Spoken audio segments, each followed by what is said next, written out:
When we lost our baby a few years ago, part of what happened was the doctor came into the room, 22 weeks, Trisha was 22 weeks pregnant, and basically said, you're fully dilated and baby's gonna come and you can't do anything about it.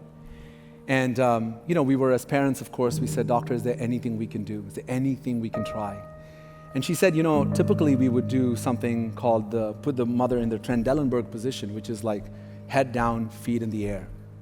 But in your case, she says, there's no point of doing it because you're fully dilated, you're gonna go into labor, the baby's gonna come, baby's not gonna survive the birthing process. And so I was processing as a man, logical, rational, trying to think through this. And so I turned to my wife to say, babe, I don't think you should even consider this, because she was explaining how difficult it is to stay in that position for, it could be days, weeks, just depending, right? And so I was gonna say that to her. But as I looked at my wife's face, I knew what she was gonna say. She had this determined look on her face. She looked at the doctor and she says, we're gonna do that. And I was like, are you sure? Do you wanna really put your body through that? Do you really wanna go through all of that? And who knows if this is even gonna work? The doctor says it won't work. And so for the next 2.5 days, Trisha lay in that position. It's very difficult to watch her do it. It's very difficult on your body, especially with everything else that she was going through. To me, it felt like the worst suffering. She would cry constantly, especially at night, because it was so painful. Her legs were hurting and all her back was hurting. But she did it.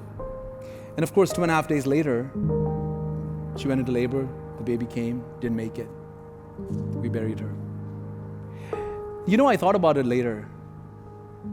Not once in the last, 4 or 5 years now since that happened, did my wife ever say, I shouldn't have done that.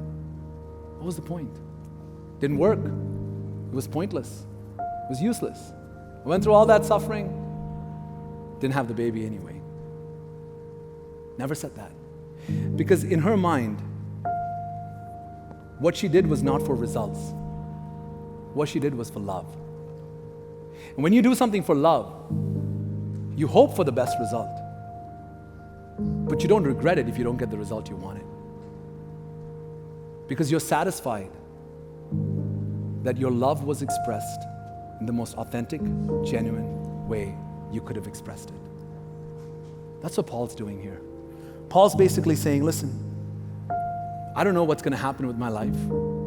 After Paul writes this, about 10 years later, he's executed for his faith. But he says this, he says, as long as I have life, because of the love of the one who loved me first, I will love him with everything I have. And the call today for everyone who's a follower of Jesus is, will you love Christ through suffering, through persecution, through personal pain and sacrifice for the sake of his mission, for the sake of his love, for the sake of his love impacting the lives of those around you so that they too can experience the love of Jesus.